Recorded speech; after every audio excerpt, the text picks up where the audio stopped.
pequeña, no he querido hacer como una conferencia, sino que la vamos a hacer entre todos. Vamos a hacer algo más participativo, exactamente. Entonces yo le voy a hacer las preguntas y ustedes le responden y ustedes hacen la conferencia, hacen la tarea que me tocaba. El título que me corresponde para el día de hoy, ustedes ya lo ven allí, Educación para la Muerte. Vamos a tratar de hacerlo un poquito de verdad más participativa.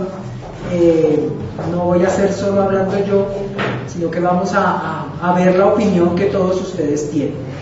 Pero tenemos que comenzar y vamos a iniciar tal vez diciéndoles que el espiritismo nos viene a dar esa educación que nosotros necesitamos.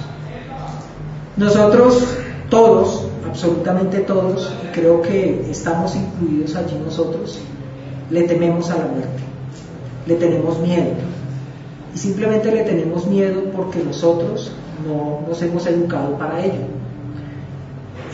León Denis, en todos sus libros, trae apartes, especialmente en su libro El problema del ser y del destino, tiene un capítulo especial que habla específicamente sobre la muerte, y nos dice que allí están tal vez encerradas, en el estudio del espiritismo, están encerradas las claves perfectas para comprender que nuestra vida es una serie de sucesos educativos que nos llevan a concluir en que la muerte es para la vida y no que vivimos para la muerte. Nosotros no estamos aquí para vivir y esperar la muerte y hasta ahí. No es eso. Nuestra existencia está para educarnos y hacer de esa transición parte de nuestra propia existencia. Y el espiritismo nos enseña todo lo que tenemos que hacer para que esa muerte sea un paso benéfico y feliz para todos nosotros. Y tenemos que comprender esto partiendo del hecho que nosotros somos espíritus milenarios que traemos una historia del pasado y que en el presente estamos forjando lo que en el futuro debemos nosotros ser, lo que en el futuro nosotros deseamos para nosotros mismos, y en ello radica esta existencia. En esta existencia labramos lo que nosotros queremos para nosotros mismos en un futuro, en esa existencia que es milenaria y que continuará por siempre. Y quiero comenzar esta pequeña disertación con una introducción que encontramos en los distintos las distintas divulgaciones que hay de espiritismo. Encontramos una especial, y quiero preguntarles a ustedes quién es esta señora, si alguno la conoce. No. Médico, psiquiatra, no es espiritista, una vez les digo, es una médico psiquiatra. Bueno, fue, porque ya desencarnó.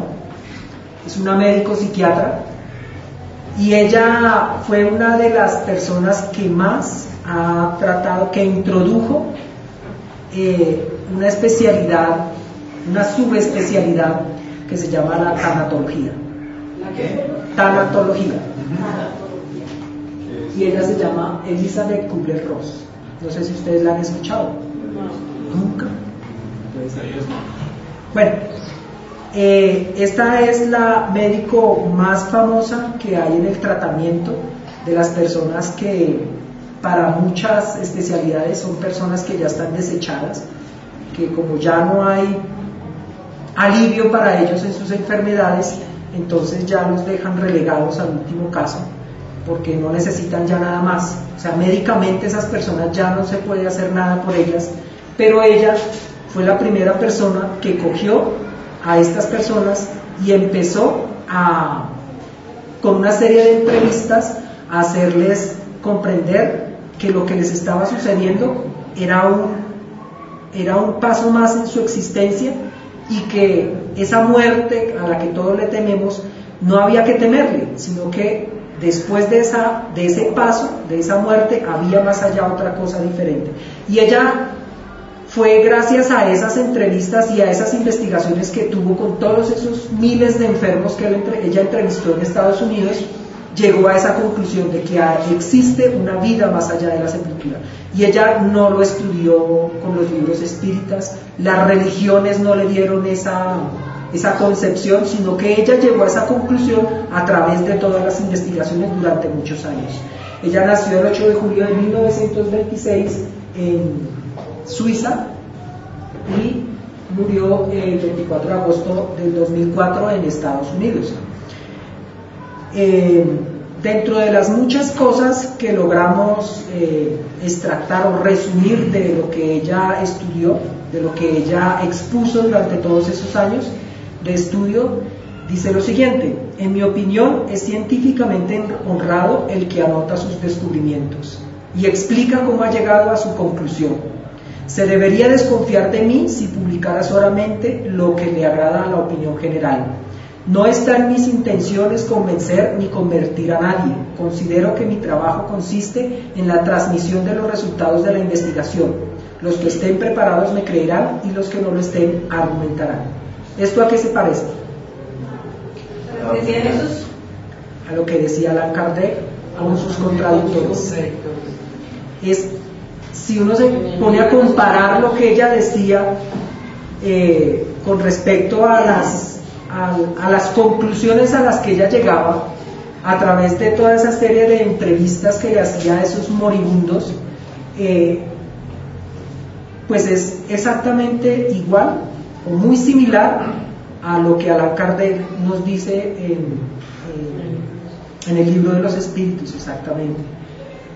Y ella decía esto porque ella fue una muy famosa psiquiatra tanatóloga, pero resulta que todo el gremio médico en Estados Unidos la apoyaba a ella en el sentido de que ella le daba otro aspecto diferente a la muerte.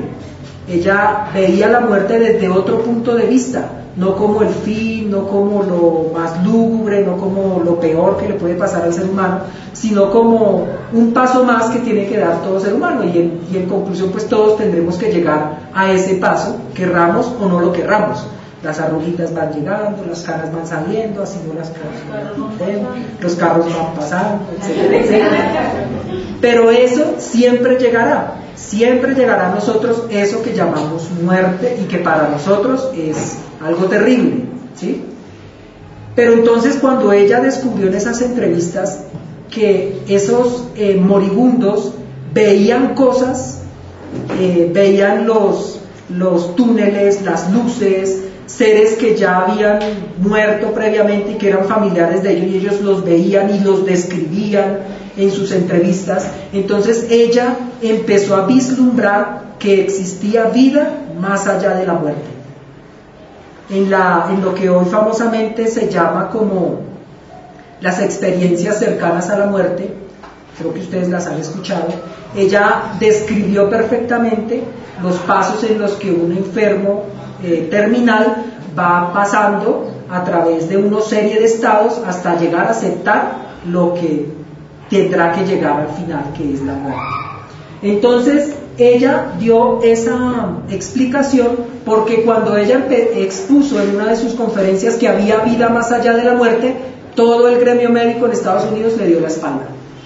Todos le dijeron, ella se está volviendo loca. Fue lo primero que le dijeron. ¿Y qué le pasó a Allan Kardec? Todo el mundo científico de esa época también empezó a darle la espalda a este hombre cuando empezó a investigar el mundo espiritual y todo lo que había allí para sacar sus libros. Y miramos que esta explicación ella no la da precisamente para decir no me interesa si me dan la espalda o no.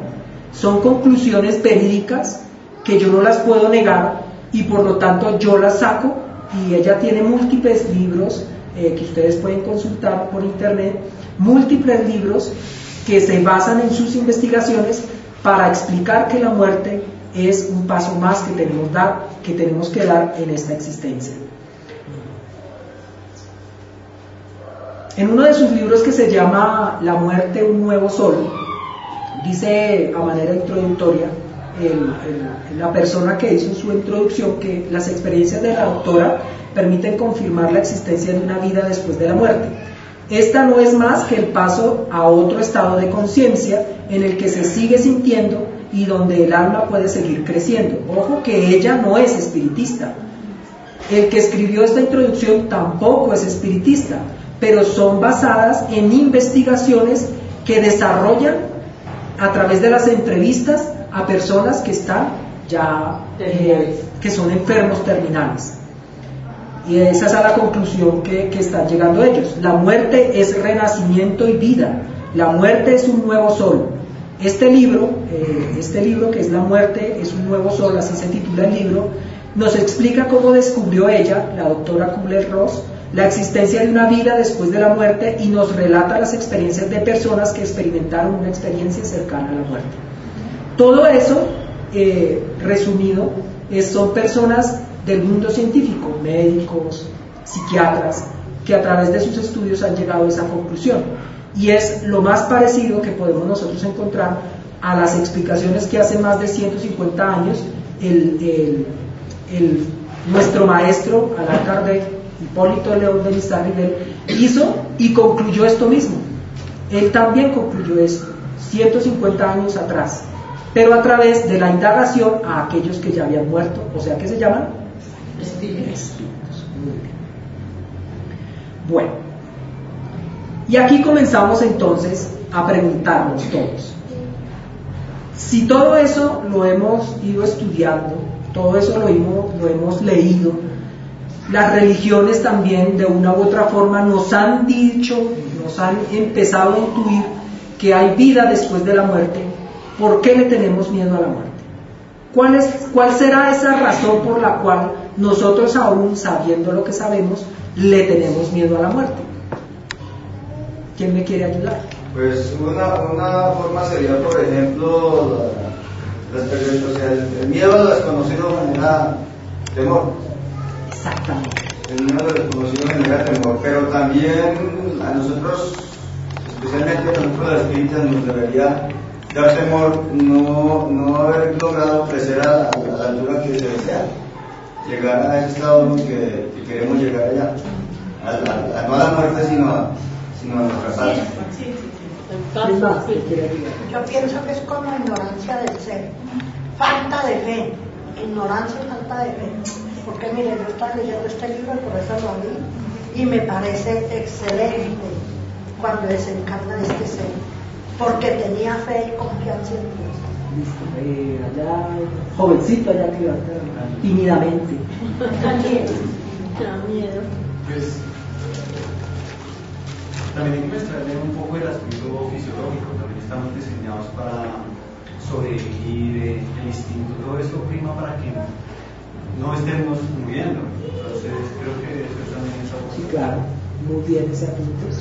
Y lo otro también es el apego que uno tiene en la vida, a sus seres queridos, entonces todavía, y siendo nosotros los que entenderíamos de espiritismo, todavía uno es, bueno, ¿será que sí me los encuentro ya? ¿Será que sí? Todavía uno como que todavía es ese temor de, no es que lo dude, sino que uno dice, bueno, y si a él lo echan para este lado y si a mis hijas para otro lado, entonces más que todo que apego es espiritual.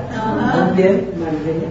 No, yo iba a decir lo mismo, que es el apego a lo material, a las personas que uno conoce, porque pues bien, si uno ya conoce que uno no se va a morir, o sea, que va a ser es un paso de evolución espiritual, si le preocupa a uno no volver a encontrarse con los seres que uno ama. Yo pienso que en el libro del cielo y del infierno se habla un poco acerca precisamente de aquellos conceptos que las religiones dejaron en nuestra mente, entre ellos el cielo, el purgatorio y el infierno. En la gran mayoría de gente le teme a eso. ¿Por qué? Porque la conciencia de cada ser humano sabe si ha actuado para bien o para mal, o ha cometido pequeños o medianos o grandes errores. Y su conciencia es el juez. Entonces el juez cree en el fondo de su ser que ha cometido errores y por eso le tiene miedo a la muerte, porque dirá, si a mí me vendieron esto, entonces él ya sabe que no va a parar al cielo, va a sufrir, él ya internamente lo va preparado. Entonces pienso que va un poco ligado un poco a las enseñanzas religiosas, y nosotros como espíritas debemos tener mucha confianza, porque ya sabemos, no es que vayamos a ir a un plano espiritual superior, pero tenemos que tener confianza que cuando uno ha hecho bien las cosas, el vínculo familiar continúa en la dimensión espiritual, que es lo que a veces el temor, sobre todo de algunas personas, que mi familia, mis hijas decían así, y qué irá a pasar, no, el vínculo familiar se mantiene. Ana Emma, ¿alguna intervención? Pues es que yo iba a decir parte de lo que dice Milton con respecto al aspecto cultural que cada uno de nosotros tiene. Las religiones han utilizado la muerte como el castigo o el premio, y entonces cultualmente, no cultural sino cultualmente, desde el punto de vista del culto, generan en la persona más miedo a ese paso que a darlo. Listo. Resumamos entonces todo los aportes que ustedes nos han dado en varias cosas que nos enseña la doctrina espírita. Debemos resumir que tal vez el temor que tenemos a ese paso, que lo vamos a dar, querramos o no, porque así sea como nuestra querida amiga Amparo Grisales, que tiene los años que tiene y sigue muy joven, muy conservada, muy bonita ella, pero ella tendrá que dar ese paso. Muchas mujeres que buscan a través de la cirugía plástica su eternización, siendo mujeres muy hermosas, muy bonitas, pero los órganos van decayendo porque es una ley natural, porque estamos bajo los aspectos de una ley natural y vamos a llegar a ello. Tenemos que entonces ceñirnos a lo que nos enseña la doctrina espírita. Y la doctrina espírita nos enseña varias cosas fundamentales. Primero, la ley de destrucción. Todo en este universo se va a destruir, querramos o no. Querramos o no, este cuerpecito, como lo ven, todo lindo y bonito como soy yo, va a decaer. No, en serio, estoy hablando en serio. No se rían. Tú te estás queriendo bastante. No se rían, por favor. ¿Por qué se ríen? No entiendo por qué se ríen, si es verdad. Ah, mentira, yo sé que es... Cuando desencarne van a salir tus años de cera.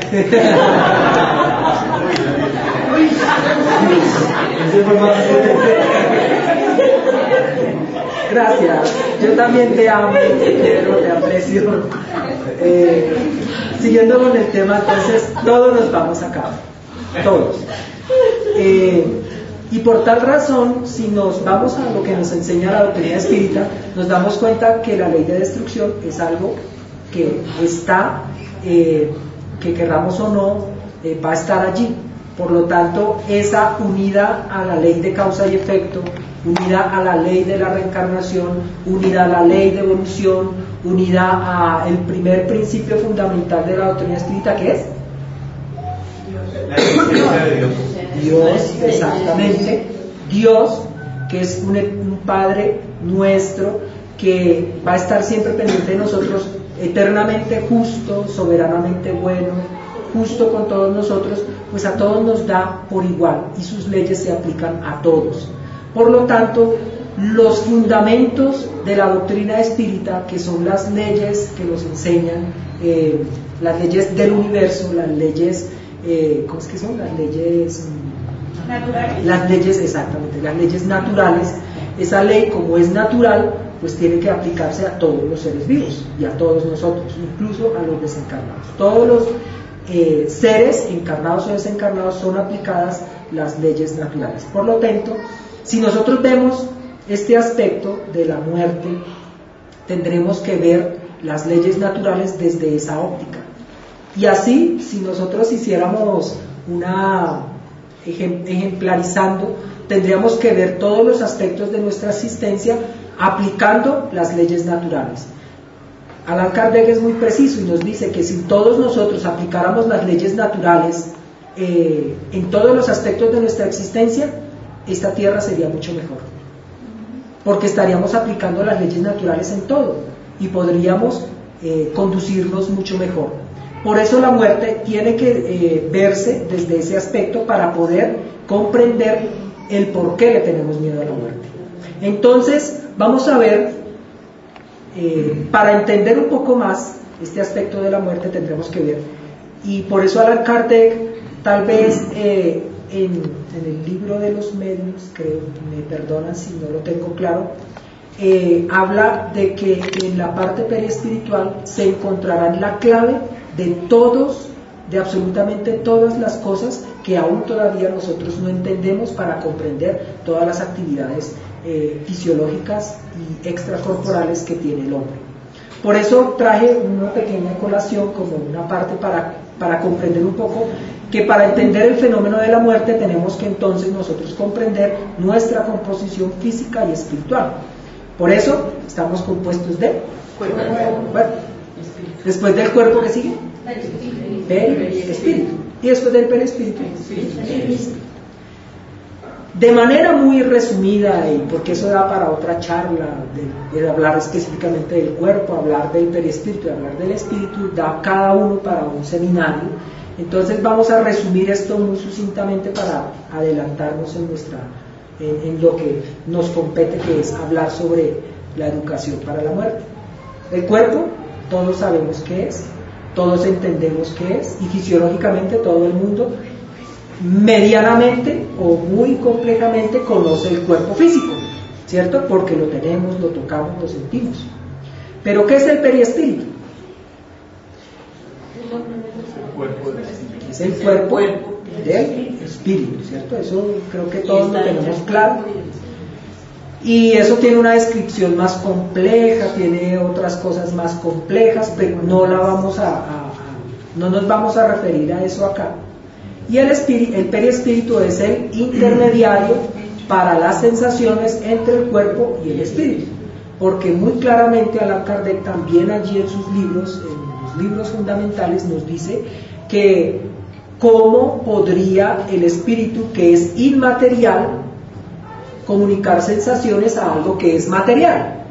Tiene que haber algo en medio de ellos que pueda hacer de intermediario para transmitir esas sensaciones entre uno y otro. Hasta allí creo que eso es algo muy claro, muy básico, para comprender que entre el periespíritu, el espíritu y el cuerpo físico debe haber una comunicación de un lado hacia el otro y viceversa para poder entablar esas relaciones que debe tener el espíritu con el cuerpo físico y manifestarse. ¿Listo? Entonces, vuelvo y les hago la pregunta: ¿qué sería la muerte viéndolo en estas tres partes? Para ustedes, ¿qué sería la muerte? O más bien, ¿qué cuerpo moriría? El cuerpo. El cuerpo.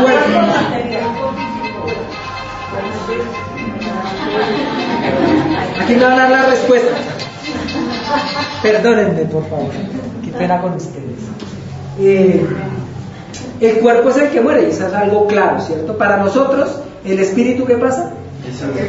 Sobrevive, ¿cierto? Sobrevive a esa muerte física.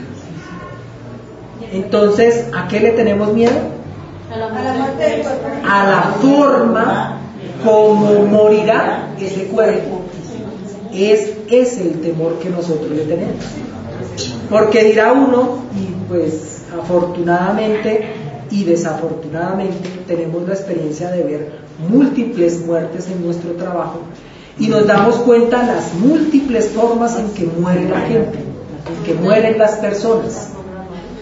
Y las personas le tienen miedo es a la forma como se va a dar ese paso. Ese es el temor que nosotros le tenemos, porque le tenemos miedo a estar 6 meses en una cama enchufado con 3 tubos y miles de cosas en brazos y piernas.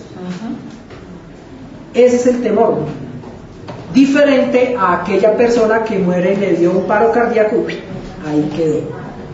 Entonces, ¿cuál preferimos? El paro cardíaco es la muerte ideal que quisiéramos nosotros, porque es la muerte en donde chum, llegó y ya hasta ahí llegó, ¿cierto? Diferente esa es la muerte ideal. Bueno, entonces digamos que la mayoría de los seres humanos quisiéramos tener. La mayoría. Yo en lo personal quisiera esa, la paz y basta. A mí no me gustaría estar enchufado muchos meses a una máquina por las consecuencias que esto trae. Entonces, una muerte dolorosa. Una muerte dolorosa, un accidente de tránsito, un suicida. Entonces, viendo todos esos aspectos en la forma en que se desarrolla ese paso que todos vamos a dar, creo que ese es el temor que nosotros le tenemos a ese paso que vamos a llegar. ¿Y cómo cambiar esa forma de muerte? ¿Cómo podríamos nosotros cambiar esa forma de muerte? Cambiarlos. Ganando méritos, estudiando. ¿Cómo vas? Cambiando el estilo de vida, ¿no? Por ejemplo, Cambiando el estilo de vida. sí, por ejemplo, una persona que fuma mucho, por dejar de fumar para que no muera de cáncer en los pulmones. Y qué difícil es que una persona cambie esa tendencia. No depende de nosotros. No depende de nosotros qué. ¿Será que no depende de nosotros? Sí. Vamos a continuar la charla y ahí haremos nuevamente esa pregunta para determinar si depende o no de nosotros el que llegue una forma u otra de muerte. Listo, entonces entendido eso, esto es un resumen porque esto, como les digo, esto da para mucho que hablar, pero pues no es la temática de lo que nos ha traído acá hablar de este aspecto, pero lo traía como para que entendiéramos un poco qué es lo que realmente muere. Y cuando nosotros comprendemos que lo que muere es el cuerpo y que sobrevive el espíritu, ahí nos damos cuenta que nuestro temor es infundado y empezamos como a retirar ciertos temores. Ya por lo menos estoy seguro que de aquí vamos a salir dispuestos a morirnos. Y entonces lo que tenemos que hacer es prepararnos para cuando llegue esa muerte. ¿Quién fue este señor? Allan Kardec. ¿Y cómo se llamó realmente? Uy, nuestro querido y muy bien ponderado maestro Allan Kardec, quien dedica un capítulo especial, y vamos a ver si ustedes lo conocen. ¿Cuál es el capítulo que habla sobre la muerte?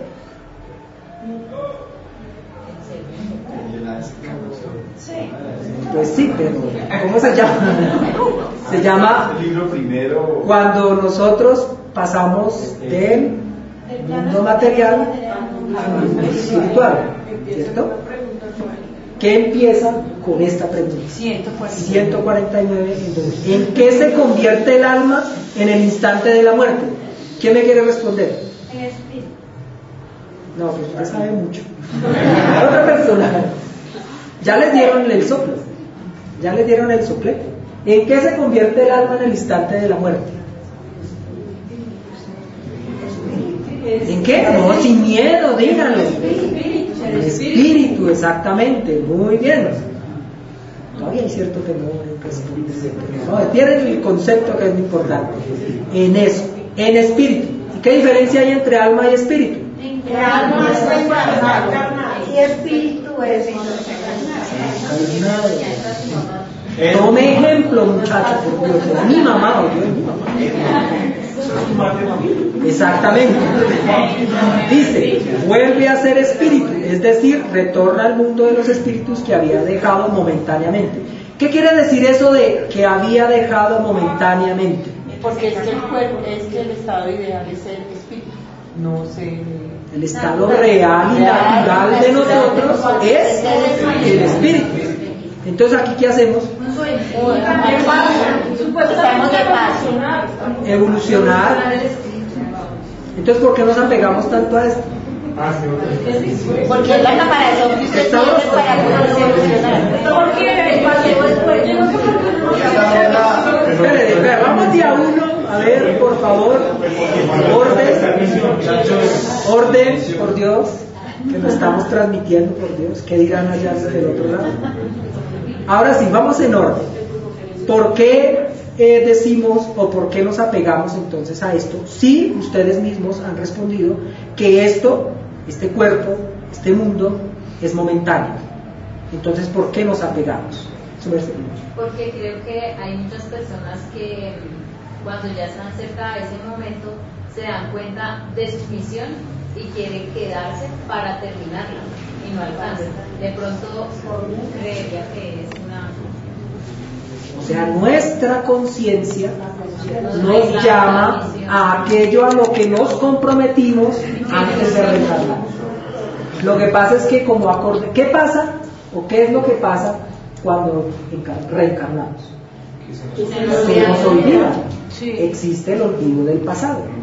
No nos acordamos de lo que sucedió o del compromiso de reencarnar. Venimos acá. ¿Y por qué hay ese olvido del pasado?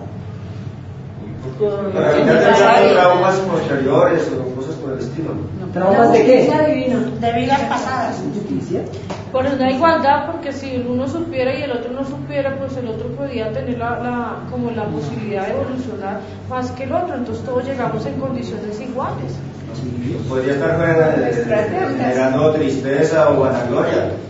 Porque psicológicamente nos podríamos traumatizar conociendo los males que hicimos en el pasado. O vanagloriarse, pues sabemos. O sería tan vergonzoso saber que yo fui el que le hice el daño, el peor daño que le pude haber hecho a Milton, todo lo inimaginable.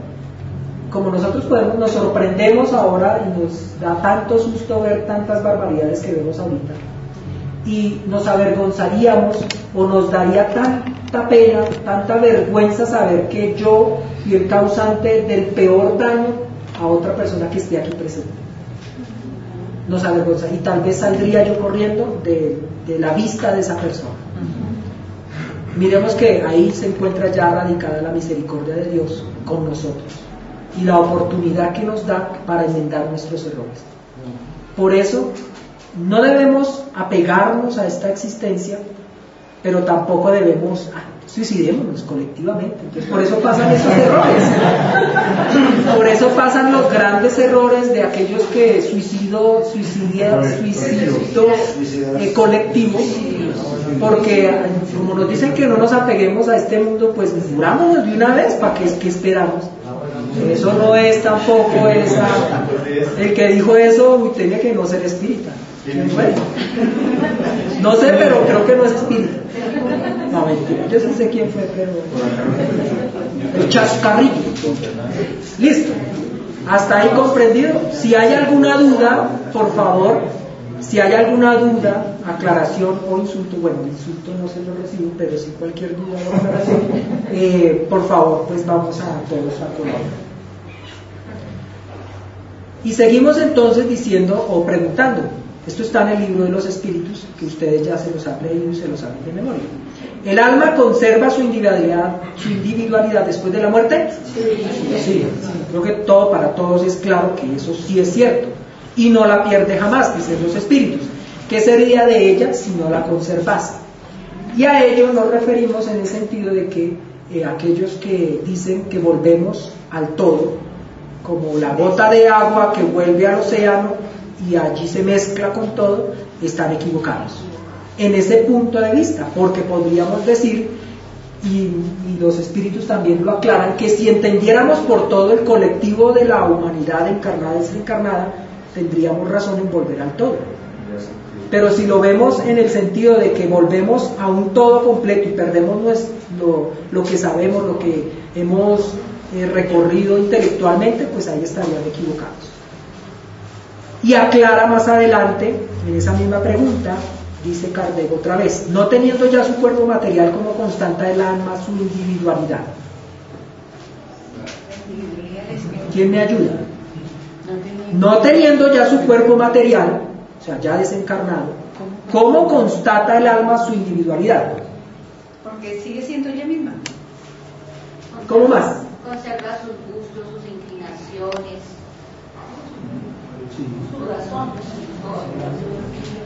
Los espíritus entonces nos contestan. Tienen un fluido que le es propio, tomado de la atmósfera de su planeta y que representa la apariencia de su última encarnación. ¿Y qué se llama? El espíritu. Esa es la forma más patente de confirmar la individualidad de un espíritu cuando desencarna.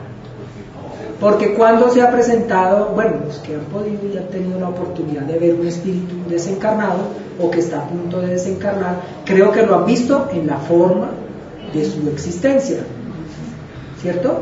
No lo ven ni de la forma como fue hace 4 o 5 existencias, sino esa precisa. Y ese cuerpo con el que se presenta es al que llamamos periespíritu. Por eso dice Allan Kardec que en el periespíritu se encuentran radicadas las claves para comprender las múltiples cosas que suceden en el mundo espiritual y que son las que nosotros llamamos fenómenos mediúnicos.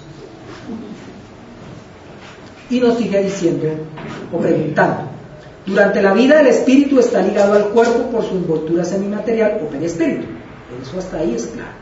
La muerte no es más que la destrucción del cuerpo y no la de esa segunda envoltura que se separa del cuerpo cuando cesa en la vida orgánica. ¿Sí? Eso es el perispíritu como la aclaración que nos da Allan Kardec. La observación prueba que en el instante de la muerte el desprendimiento del perispíritu no se completa súbitamente. Es decir, que ahí, en esa parte, miremos la importancia de lo que nos están diciendo acá, porque ahí nos está explicando perfectamente cómo es el proceso de esa muerte, la separación exactamente del periespíritu del cuerpo físico, que no es una separación así, momentánea, súbita, sino que se opera gradualmente y con una lentitud que varía según los individuos. Ahí es donde nos metemos en el tema que nos toca correr harto, porque ahí es donde radica nuestro temor. Es según los individuos, según cada uno haya hecho merecimiento o no, como decían por aquí ustedes, según ese merecimiento, ese desprendimiento del perispíritu se va dando rápidamente o muy lentamente, como pasa y nos describen los libros espíritas con los suicidas, que es demasiado lento el desprendimiento del perispíritu del cuerpo físico. Inclusive cuando tenemos la oportunidad de hacer sesiones mediúnicas y viene un espíritu suicida, él describe, y creo que en los libros de Allan Kardec también, cómo los gusanos roen, y él siente cómo los gusanos roen su cuerpo físico. Ese cuerpo físico, en memoria de un suicida, ustedes podrán, en el libro de los espíritus, exactamente. Entonces eso varía según el individuo. Para algunos es muy rápido y puede decirse que el momento de la muerte es el desprendimiento algunas horas después, por merecimiento. O sea, ¿qué habrá hecho él a diferencia de otros? Vivir bien, tomemos, comamos y vivamos bien.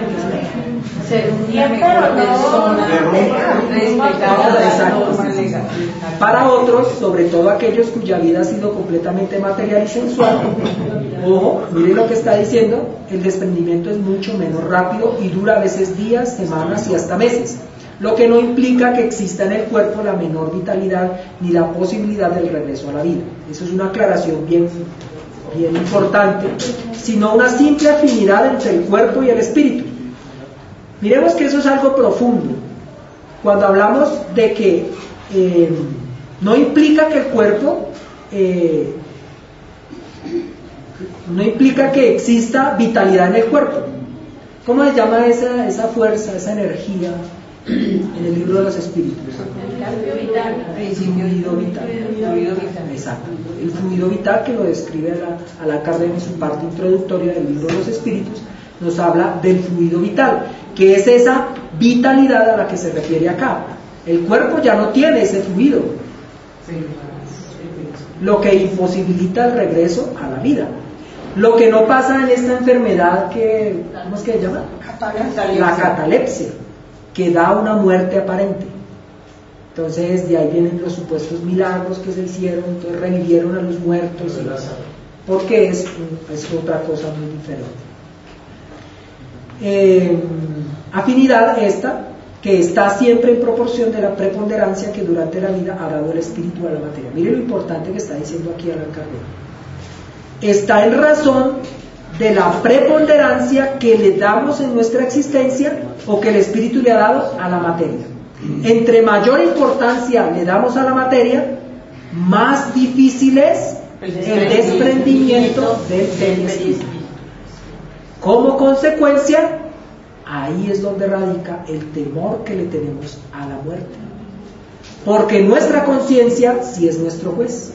Y allí está radicada el concepto de que nuestra conciencia es nuestro juez. Porque en ese momento y en ese instante nuestra conciencia nos está diciendo, mire, usted qué tanta importancia le está dando a la materia. Y a la materia nos referimos a muchas cosas, ¿no? A muchas cosas, no es una sola cosa esto como materia, sino muchas otras cosas. De acuerdo a esa importancia, nuestra conciencia nos va a dictaminar cómo será nuestro proceso de desencarnación o de muerte. Allí se encuentra radicada la determinación de esa muerte que nosotros queremos. Si queremos una buena muerte, o queremos una muerte no tan feliz. Si comparamos, por ejemplo, lo que le sucedió a Chico Javier en su proceso desencarnatorio, que está descrito en uno de los anuarios, vamos a ver y a descubrir que toda la bondad que este hombre hizo y plasmó en los demás seres, se vio en su momento de desencarnación. Ahí entrevemos cómo es un espíritu de luz o cómo ha sido un espíritu que ha sido apegado a la materia. Un ejemplo muy claro es el de un agonizante que me contaron mis familiares en el Hospital San José, supremamente, y no lo decimos porque lo hayamos conocido, sino por la forma en que murió. Porque él se encontraba tan apegado a su cuerpo físico que duró muchos días en el proceso agónico, muchísimos días en ese proceso, y estaba tan apegado a su cuerpo físico que incluso también se sentía como habían espíritus desencarnados no muy buenos en su lecho de muerte. Se sentía el frío, lo lúgubre, la soledad, porque murió totalmente solo este hombre, pero se siente como los espíritus, bueno, no sé cómo llamarlos, estos espíritus que sí, sus afines por lo que tal vez hizo en su existencia, estaban rodeándolo para apenas él saliera de su cuerpo físico, tomarlo y llevarlo a esos sitios lúgubres. O sea, uno lo descubre o uno lo puede intuir gracias al proceso que está siguiendo esa persona, tan difícil y tan complicado y supremamente doloroso para esas personas, que no hay palabras cómo describir. Ellos, de una u otra forma, en sesiones mediúnicas, tratan de describir esos procesos que son supremamente dolorosos, pero a lo que quiero referirme es que el concepto que nos trae Allan Kardec a través en esta pequeña disertación es exactamente lo que nos enseñan los libros espíritas. Nosotros no podemos seguir dejando de lado aquello que es tan natural para nosotros y que de manera tan sabia los espíritus nos vienen a decir con palabras demasiado sencillas para que nosotros la comprendamos, pero que tenemos que empezar a aplicar las cosas más básicas para empezar a trabajar por aquello que nosotros queremos. Porque si nosotros queremos una buena muerte, que es la de patatús y hasta luego, mijo, que no llegó nada más, si queremos eso, tenemos que empezar a trabajar desde ahora.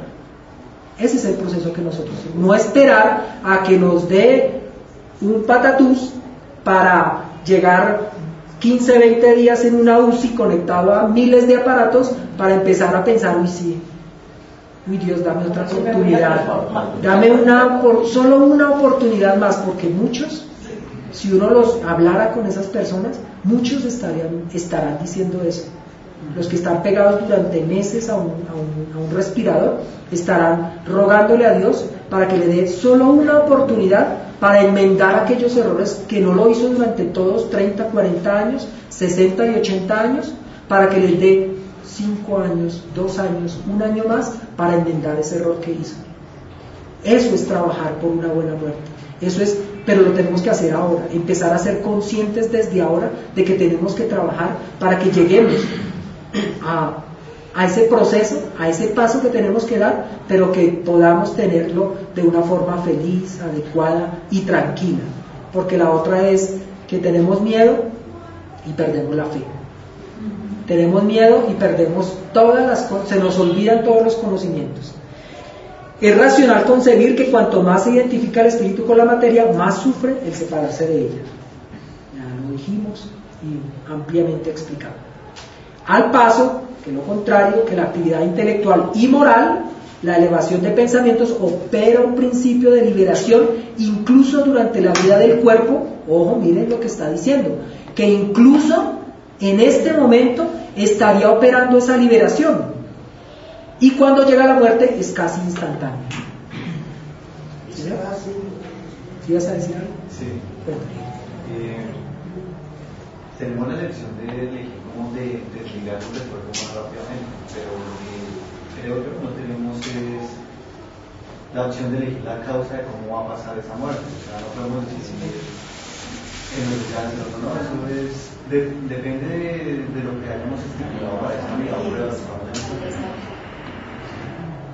Entonces creo que es más, hacemos mérito en la propia vida, es para desligarnos más rápido. Pues, yo, sinceramente, no voy a opinar al respecto, pero lo que sí les puedo decir que para mí, en principio, es relativo.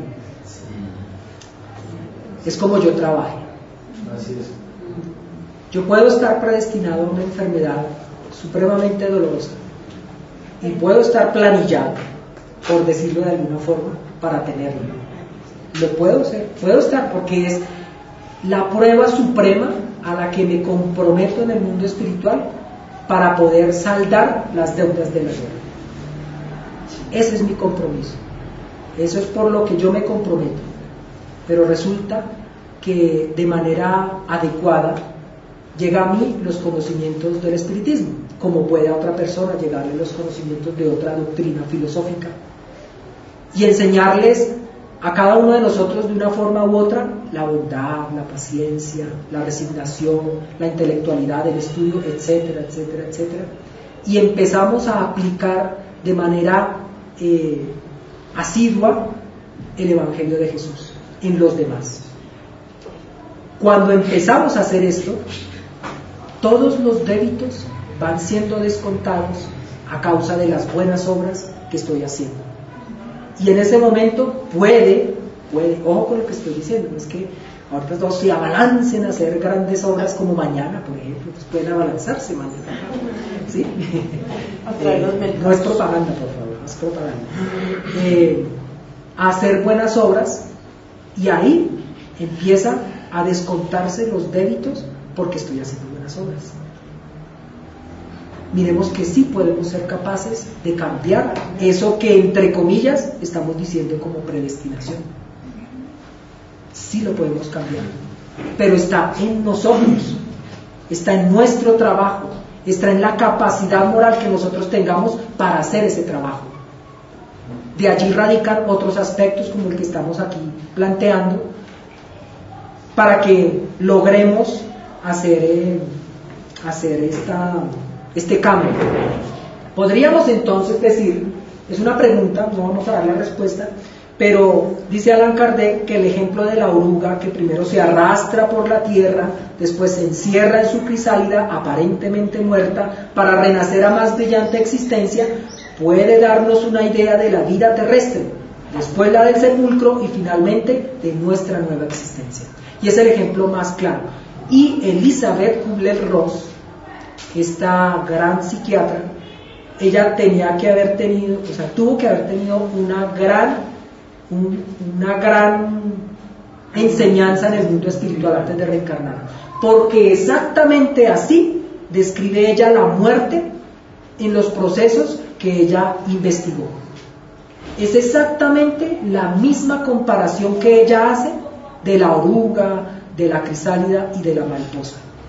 Es exactamente igual, y a mí me sorprendió, porque trae a colación conceptos que para ella eran verídicos, pero por medio de la investigación.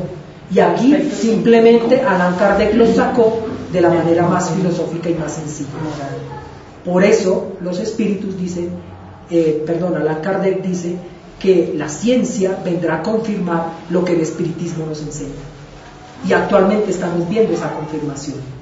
Y en esto para mí está patentado y confirmado lo que Allan Kardec nos enseña. Entonces nosotros no tenemos por qué seguir dudando, porque esta era la más perfecta comparación. Y vamos a seguir. Bueno, aquí dice que el alma al dejar el cuerpo tiene inmediatamente conciencia de sí misma. Pues dice, conciencia inmediata no es la palabra, pues pasa por algún tiempo por un estado de turbación. Y esa turbación es más o menos larga, un tiempo más o menos largo, ¿de acuerdo a qué?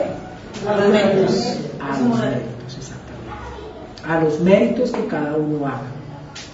Por eso, queridos amigos, hablar de la muerte, es decir, no tenemos por qué seguir teniéndole miedo a la muerte. No tenemos que, primero porque va a ser algo que va a llegar. Entonces no hay nada que podamos hacer en contra. Dicen el adagio popular que lo más seguro en la vida es la muerte. La muerte. Lo más seguro que nosotros tengamos. Que como llegue es la opción que podemos escoger. Esa es la opción que escogemos nosotros. De acuerdo a lo que nosotros hagamos en esta existencia, de acuerdo a eso, es que nosotros nos damos ese paso feliz o doloroso. Y nosotros tenemos que empezar a hacer conciencia de eso. Nosotros tenemos que prepararnos para ello. Nosotros no podemos seguir divagando o andando por el mundo como si nada fuera a ocurrir, como si a la vuelta de la esquina absolutamente nada pudiera ocurrir, porque a la vuelta de la esquina nos puede coger un carro, nos pueden atracar, nos pueden hacer muchas cosas y podemos desencarnar. Por eso es que desde ahora nosotros, no mañana, ni pasado, ni tal vez en 8 días, sino hoy tenemos que comenzar a trabajar por los merecimientos que nosotros queremos para que ese paso sea más feliz. Y nuestra conciencia, cada uno de nosotros, allá en su conciencia, individualmente podrá determinar cómo será su muerte si la muerte llegara dentro de un minuto. ¿Qué cosas nos faltarían o qué cosas habríamos dejado de hacer? Está en la conciencia de cada uno de nosotros. Cada uno de nosotros determinará en su propia conciencia qué le falta, qué le faltó o qué le faltará. Por eso el espiritismo nos invita a trabajar desde ahora, a trabajar en ese metal precioso que tenemos en nuestro interior para hacerlo más brillante, para pulirlo, porque está desafortunadamente por nuestra propia, por ser demasiado, o sea, dejar las cosas para mañana, no hemos hecho lo que hemos tenido que hacer. Y hoy, gracias a Dios que el espiritismo ha llegado a nuestra razón, tenemos que comenzar a trabajar, tenemos que comenzar a ser mejores, tenemos que mejorar lo que somos, para que de esa forma nosotros podamos ver en el mundo aquello que nosotros queramos ver reflejado, pero tiene que comenzar en nosotros. No podemos esperar que sea el otro el que cambie y esperar que yo, esperar tranquilamente. Yo también tengo que cambiar, yo también tengo que mejorar, para que cuando llegue el paso de la muerte sea tranquila. Cuando ese paso llegue, digamos, no hice la tarea completa, pero hice un gran porcentaje de ella. Trabajé por aquello que me comprometía en el mundo espiritual, que ahora de pronto nosotros vagamente podemos descubrirlo, pero vagamente esa conciencia es la que nos dice: hey, te hace falta algo por hacer, oye, no dejes para mañana lo que puedes hacer hoy, despierta ya, comienza tu obra en ti mismo, porque eres tú el hacedor de tu futuro, y la muerte es un paso que tendrás que dar más tarde o más temprano, mañana o en una hora, y cuando menos lo pienses, aquella vendrá, y cuando ella venga, no te sorprenda No te sorprenda siendo faltante de las obras a las que te comprometiste en el mundo espiritual. Trabaja, no te olvides de trabajar y siempre edúcate, porque cuando nos educamos comenzamos a vislumbrar mejor ese futuro que queremos para nosotros, para nuestros hijos, para nuestra familia, porque nuestro trabajo no queda allí estancado, nuestro trabajo también va en pro de aquellos a quienes amamos. No nos dejemos, no esperemos, y muchas gracias.